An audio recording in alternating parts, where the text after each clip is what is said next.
I'm the personal assistant for a very wealthy investor. For the most part, he's a great boss. In the 3 years I've worked for him, I've never really been given any reason to complain. But what I've just experienced still has me thinking about quitting. My employer owns a large property in the northern mountains of Vermont. It's peaceful there. Usually, acres of land and trees, the kind of place where the world goes silent under the weight of winter. He bought it for the privacy. No neighbors, no tourists, no traffic, nothing but snow and forest for miles. In the warmer months, it feels almost surreal. During the colder months, though, the place gets completely snowed in. No signal, no visitors, no way in or out unless you're willing to hike through miles of ice and snow-covered forest. Usually we just let it be, but this year my boss decided to hire a caretaker to come stay at the property through the winter.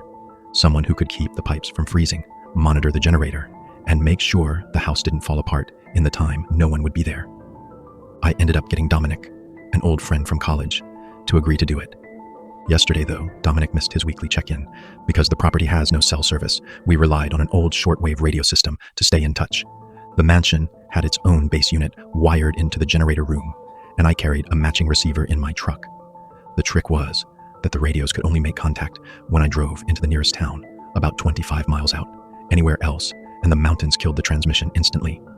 Every Wednesday, I'd park beside the little grocery store, set my radio on the dash, and wait for Dominic's voice to crackle through the static. But this week, the frequency stayed dead. No tone, no interference, no voice, just silence. And Dominic wasn't the type to miss a check-in. After a full day with no response, I knew something was wrong. Wrong enough that I had no choice but to head up the mountain myself, even if the whole situation had the hairs on the back of my neck standing on end. The storm was so heavy that the road leading up to the property was barely recognizable. I had to abandon my car half a mile away and walk the rest of the distance through knee-deep drifts that swallowed the landscape in white. By the time I reached the towering mansion's front steps, I was half frozen, breath burning in my lungs, and already filled with a creeping sense of dread. The Winter Vale property is remote in a way that feels suffocating, like the land itself prefers solitude. The mansion sits alone on a vast snowy hill surrounded by thick pine forest. It has a completely different vibe during spring and summer when all the workers are present. But this was different. In the dead of winter, without a single footprint or tire track for miles, the mansion didn't just feel empty, it felt heavy, like if you stayed too long, the winter would swallow you whole.